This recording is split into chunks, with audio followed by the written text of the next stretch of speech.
Hello students, आज के इस वीडियो में क्लास 10th की जो elements of mathematics foundation book हमने स्टार्ट कर रखी है उसका चैप्टर 6 जो हमारा रनिंग में ट्रायंगल्स, उसमें जो एक्सरसाइज 6.2 है उसको स्टार्ट करें उससे पहले जो बेसिक प्रोपोर्शनलिटी थ्योरम है, थेल्स थ्योरम, बीपीटी थ्योरम, उसको हम प्रूव करेंगे और इसके साथ जो इसका कन्वर्स है उसको भी हम प्रूव करेंगे। तो ये आपको इस टाइप से एग्जाम में मिल सकता है, state and prove BPT theorem, state and prove basic proportionality theorem या फिर state and prove Thales theorem. ठीक है, तो आपको स्टेटमेंट लिखना पड़ेगा, ये स्टेटमेंट आपको याद होना चाहिए।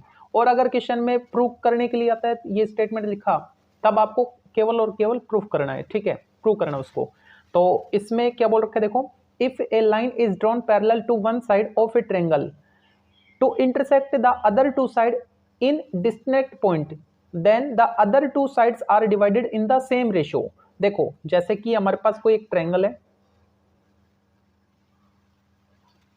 सपोज एबीसी ट्रायंगल है, और इसमें बोल रखा है कि अगर मैं इस साइड पे कोई भी एक पॉइंट लूं, सपोज डी पॉइंट ले लिया मैंने और इस साइड पे ई पॉइंट ले लिया, ठीक है, तो इन दोनों को ज्वाइन करने वाला जो लाइन सेगमेंट है दैट इज डीई, वो थर्ड साइड के पैरेलल है, यानी DE parallel to BC, DE parallel to BC. Then तो हमको प्रूव करना है, क्या प्रूव करना है, द अदर टू साइड, ये जो दोनों साइड है ना, ये are divided in the same ratio. ये जो डी और ई पॉइंट था ये इन साइड्स को इक्वल रेशियो में डिवाइड करेगा, ये हमको प्रूव करना है। मतलब ये जो रेशियो आएगा एडी रेशियो डीबी, और इधर से जो रेशियो मिलेगा ई पॉइंट जो इस लाइन सेगमेंट को डिवाइड कर रहा है किस रेशियो में, एई और ईसी में, है ना। तो एडी बाई डीबी और एई बाई ईसी इक्वल आनी चाहिए, ये हमको प्रूव करना है। ठीक है, तो गिवन में क्या हमारे पास, ये जो लाइन सेगमेंट डीई है ये थर्ड साइड बीसी के पैरेलल है, बस इतना हमको गिवन है। तो सॉल्यूशन में हम यहां से स्टार्ट करेंगे गिवन से, और गिवन में क्या लिखेंगे, DE parallel to BC. Okay, to prove, जो चीज हमको प्रूव करनी है उसको हम टू प्रूव में लिखते हैं। हमको प्रूव क्या करना है, ये जो डी और ई पॉइंट है वो ए बी और ए सी साइड को इक्वल रेशियो में डिवाइड कर रहे हैं, मतलब A D by D B equal A E by E C, A D upon D B equal A E upon E C, ये हमको प्रूव करना है। ठीक है, तो अब हम यहां पे कंस्ट्रक्शन करने वाले हैं। मैं ई पॉइंट से इस ए बी पे परपेंडिकुलर ड्रॉ कर रहा हूं, ये परपेंडिकुलर मैं सपोज ई एम लेट कर लेता हूं, ठीक है, और डी पॉइंट से ए सी लाइन सेगमेंट पे परपेंडिकुलर ड्रॉ कर रहा हूं। इस परपेंडिकुलर को मैंने डी एन बोल दिया, डी एन, ठीक है। साथ में मैंने सी को डी से ज्वाइन किया और बी को ई से ज्वाइन किया। तो डायग्राम में जो चेंजमेंट हमने किया उसको हम कंस्ट्रक्शन में लिखेंगे, तो यहां पे पॉइंट डालेंगे कंस्ट्रक्शन,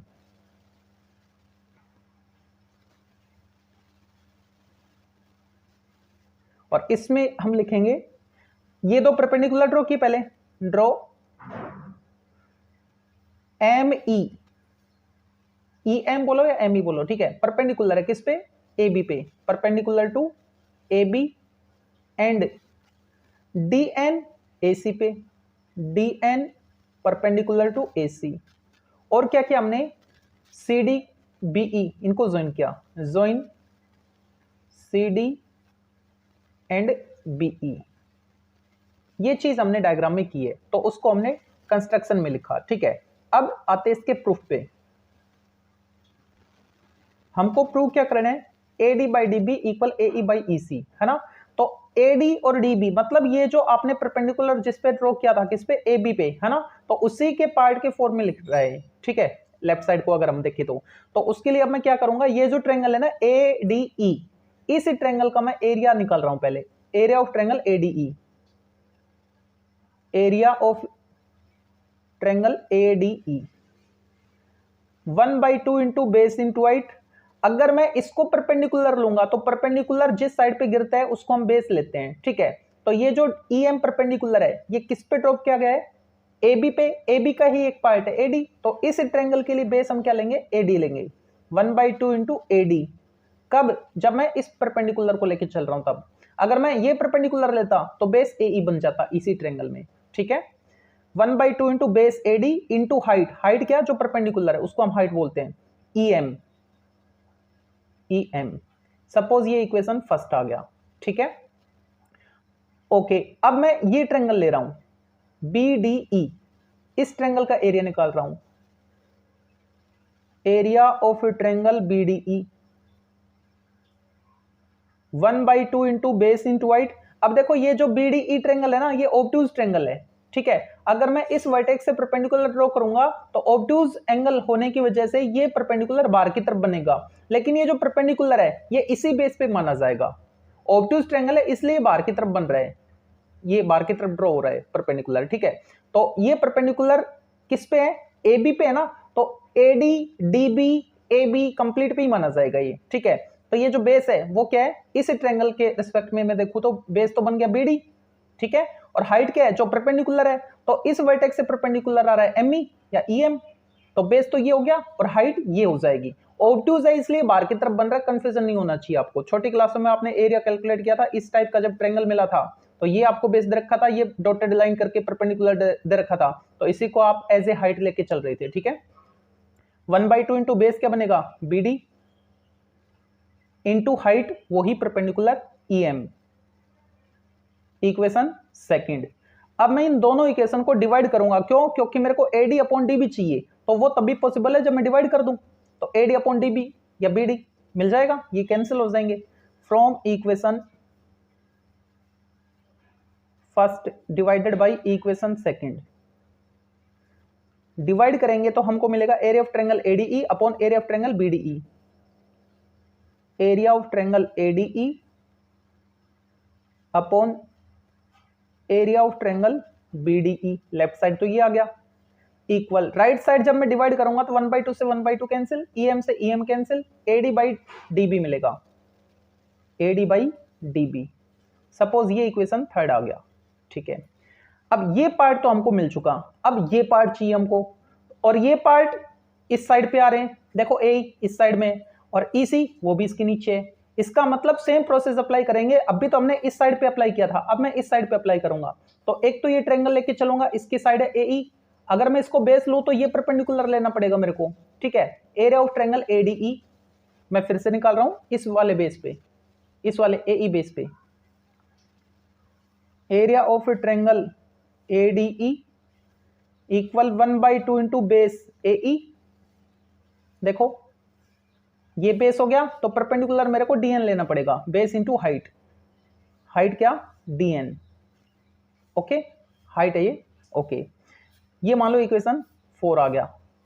अब ये जो नीचे वाला ट्रायंगल है CDE, इसका एरिया निकालेंगे तो ये बेस हो जाएगा और इस वर्टेक्स से परपेंडिकुलर DN हो जाएगा, जो कि इस पे परपेंडिकुलर माना जाएगा, क्योंकि आपने AC पे परपेंडिकुलर ड्रॉ कर रखा है तो वो इस पे भी परपेंडिकुलर माना जाएगा इस वर्टेक्स से, ठीक है। तो बेस तो हो गया EC और हाइट हो गई DN। Area of triangle CDE 1/2 into base EC into height DN, equation 5। अब मैं इन दोनों को डिवाइड करूंगा, from equation 4 divide by equation 5। दोनों को जब मैं डिवाइड करूंगा तो इस साइड तो मेरे को मिलेगा area of triangle ADE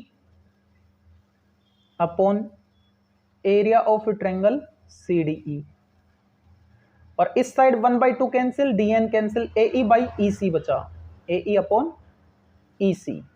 suppose ये इक्वेशन 6 आ गया। अब देखो हमको जो प्रूव करना है उसमें AD बाई DB मतलब ये वाला पार्ट और AE बाई EC जो अभी आया हमारे पास ये वाला पार्ट, तो ये दोनों इक्वल करने हैं। तो ऐसा तो तब भी पॉसिबल है जब इनके लेफ्ट पार्ट इक्वल हो जाए, और लेफ्ट पार्ट में मैं देख पा रहा हूं एरिया ऑफ ट्रायंगल ADE, ऊपर वाला न्यूमरेटर तो सेम है, इसका मतलब डिनोमिनेटर भी सेम हो जाए तो ये पूरा लेफ्ट पार्ट इस लेफ्ट पार्ट के इक्वल हो जाएगा, तो दोनों के राइट पार्ट भी इक्वल हो जाएंगे, हेंस प्रूव। लेकिन ये दोनों ट्रायंगल जो हैं उनका एरिया इक्वल कैसे आए, तो अब इसको और इसको देखो, BDE और CDE ट्रायंगल को, BDE ये वाला ट्रायंगल, CDE ये वाला ट्रायंगल, यानी इस बेस DE पे दो ट्रायंगल आ रहे हैं, ये वाला ट्रायंगल और ये वाला ट्रायंगल, दोनों का कॉमन बेस है, ठीक है। और ये कंडीशन अब हम काम में लेंगे, DE पैरेलल टू BC, ये दोनों साइड पैरेलल है, ठीक है।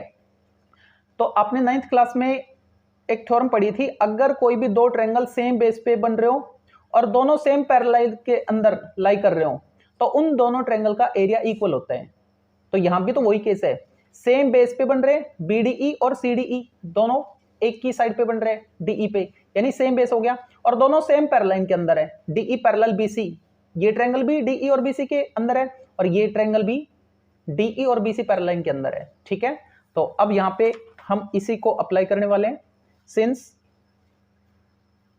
Triangle BDE and triangle CDE lies between same parallel lines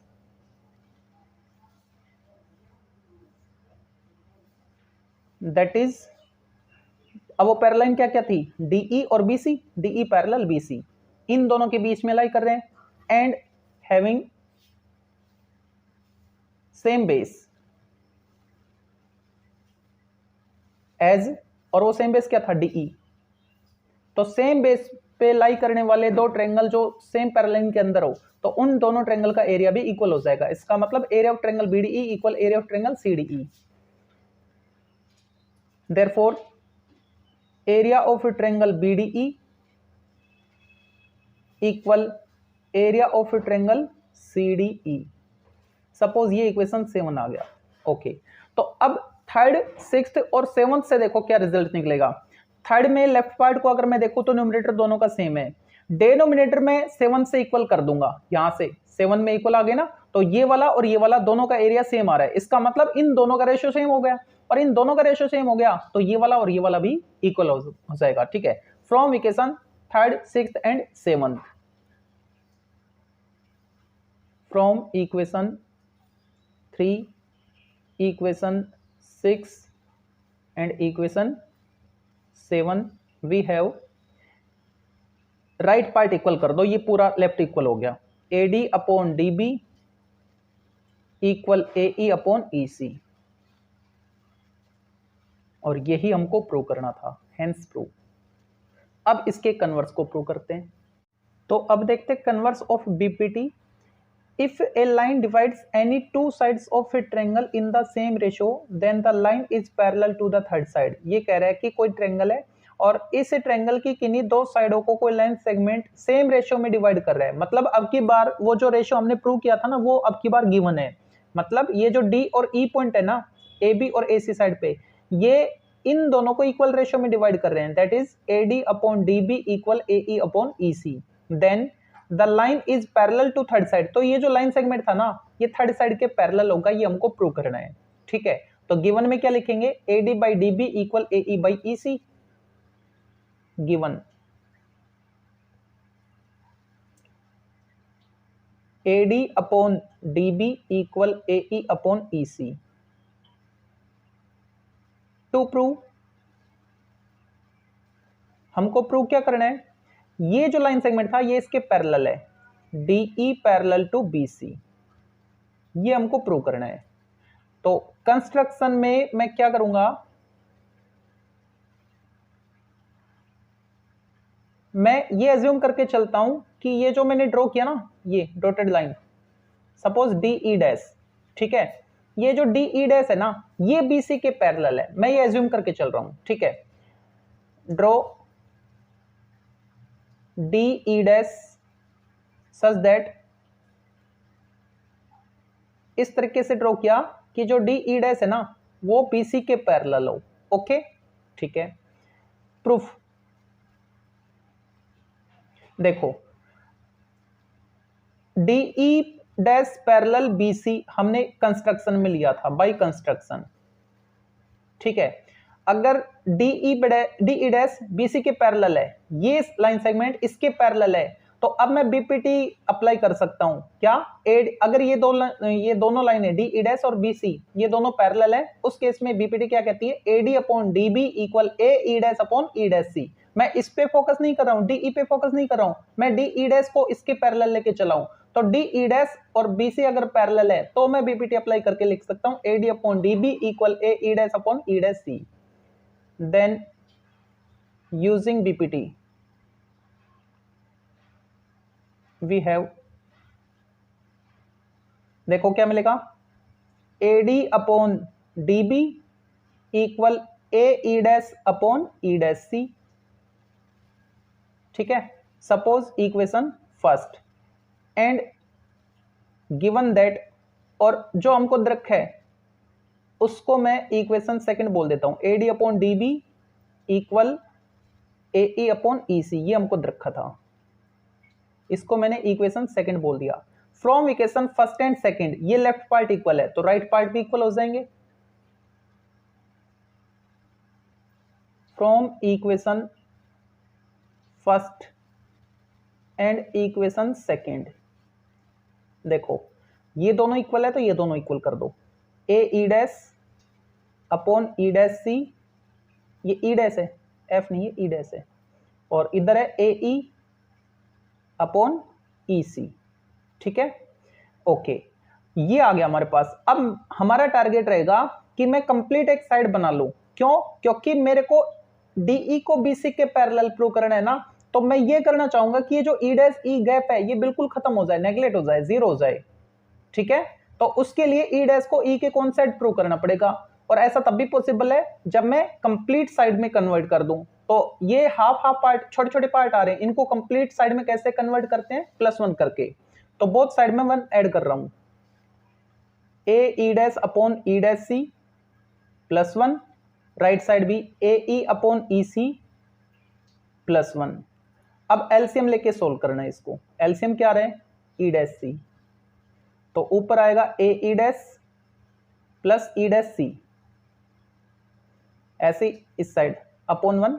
अब एलसीएम EC, तो ऊपर तो आएगा AE प्लस EC, ये क्या बन गया, देखो AE dash plus E dash C, AE dash plus E dash C complete AC, तो इसको तो लिखा मैंने AC और नीचे है E डैश C, ऐसे इसको देखो AE प्लस EC क्या बनेगा, AE plus EC complete AC, तो इसको भी मैंने लिखा कंप्लीट AC, और नीचे क्या है EC। जब मैं क्रॉस मल्टीप्लाई करूंगा तो EC इधर आएगा और E डैश C इधर आएगा, और दोनों के साथ AC मल्टीप्लाई था, AC अपॉन में लेके आएंगे, किसी भी एक AC को कैंसिल हो जाएंगे। इसका मतलब आपको क्या मिलेगा, EC into AC equal E dash C, cross multiply कर दिया मैंने AC, ये AC में कैंसिल कर सकता हूं अपॉन में लाके, तो क्या बचा EC equal E dash C, और स्टेप चेंज कर रहे हो, ये इक्वेशन चल रहा है तो यहां पे एरो लगा दिया करो नेक्स्ट स्टेप के लिए। अब देखो EC और E डैश C इक्वल आ गए। अब ध्यान से देखना, ये कह रहा है EC और E डैश C दोनों इक्वल है, मान लेते हैं EC 5 है, तो ये कह रहा है E डैश C भी 5 है, क्योंकि हमने इक्वल प्रूव कर दिया। ठीक है, इसका मतलब ये जो डिफरेंस है ये 0 है। ठीक है, क्योंकि आपने EC को E डैश C के बराबर बता दिया, इसका मतलब ये नेगलेक्ट कर सकते हो आप इसको, ये कुछ है ही नहीं ये डिफरेंस। इसका मतलब ऐसा तो तभी पॉसिबल है जब E डैश E पे कोइंसाइड हो जाए, E डैश और E दोनों एक ही पॉइंट हो जाए, ये दोनों एक ही जगह आ जाए, इसका मतलब ये पॉइंट उठ के इस पे आ गया, तब भी हम ये डिस्टेंस इक्वल बता सकते हैं। ठीक है, इट इज पॉसिबल, कब पॉसिबल है ये, if E and E dash are coincide, it is possible when E and E dash are coincide। ठीक है, अगर ये दोनों पॉइंट कोइंसाइड हो गए तो हमने जो कंस्ट्रक्शन में DE डैश को BC के पैरेलल लिया था, DE dash parallel to BC लेके हम ये रिजल्ट लेके आए हैं, इसका मतलब DE डैश कोई और नहीं DE ही है। क्यों? क्योंकि E डैश आपने E ही बताया है, E डैश कोई और नहीं E है। ठीक है, सो DE पैरेलल टू BC, यही हमको प्रूव करना था। ओके, अब ये दोनों थ्योरम कंप्लीट हो चुकी है, मतलब BPT और उसका कन्वर्स। अब इसकी जो कोरोलरी है उस पर फोकस करो आप, उसको एज ए रिजल्ट हम क्वेश्चन में अप्लाई करेंगे, कोरोलरी को ऑफ BPT। देखो BPT में हमने ये किया था, जैसे कि ट्रायंगल था हमारे पास ABC, और यहाँ पे डी और यहाँ पे ई था, तो आपने लिखा था AD upon DB equal AE upon EC। कब? जब DE और BC पैरेलल थे तब, है ना। तो कोरोलरी क्या कहती है, अगर किसी ट्रायंगल में ये साइड इसके पैरेलल है ना, तो कोई जरूरी नहीं आप ऐसा लिखो, आप ऐसे भी कर सकते हो, AD अपॉन, ये तो BPT है, BPT में आपने प्रूव किया था। कोरोलरी की ये तो स्टेटमेंट आपको ध्यान रखने, अब AD अपॉन, मैं D भी ना लेके कंप्लीट साइड ले सकता हूं AB, ये इसकी कोरोलरी है। ऐसे इधर AE upon complete side AC। अब कोई जरूरी नहीं कि पहले मैं AD upon complete side AB करूं, मैं ये भी कर सकता हूं BD upon complete side BA या AB, BD अपॉन BA, और इधर से EC या फिर CE जो भी है अपॉन कंप्लीट साइड AC। ये BPT की कोरोलरी है, ठीक है। और कन्वर्स ऑफ BPT के लिए कोरोलरी क्या बनेगी, ABC और ये D और ये E हो गया, ठीक है। अगर ये दोनों साइड, मतलब ये दोनों रेशो इक्वल थे, मतलब AD upon DB equal AE upon EC, तो आपने प्रूव किया था DE पैरेलल BC, जस्ट अभी प्रूव किया है, ठीक है। ये रेशो गिवन था तो ये आपने प्रूव किया था। ओके, एज ए कोरोलरी हम क्या बोल सकते हैं, अगर AD अपॉन AB ये वाला रिजल्ट और AE upon complete side AC, AE upon AC ये भी आपको मिल जाए ना, तो ये रिजल्ट आपको मिल जाए तो भी आप डायरेक्ट DE को BC के पैरेलल बोल सकते हो, ये साइड इसके पैरेलल बोल सकते हो, ठीक है। या फिर ये वाला मिल जाए तो भी पैरेलल बोल सकते हो, यानी BD upon complete side BA और EC upon complete side CA या AC, उस केस में भी ये दोनों पैरेलल माने जाएंगे। ये इसकी कोरोलरी है, ठीक है। तो इसका प्रूफ नहीं पूछा जाता है, लेकिन आपको ध्यान रखना है क्वेश्चन में हम अप्लाई करेंगे, एक दो क्वेश्चन आएंगे एलिमेंट्स में। ओके, उम्मीद करता हूं ये वीडियो आपको अच्छा लगा होगा। वीडियो अगर अच्छा लगा तो वीडियो को लाइक कीजिए, चैनल पे नए तो चैनल को सब्सक्राइब जरूर कीजिए। Thank you so much.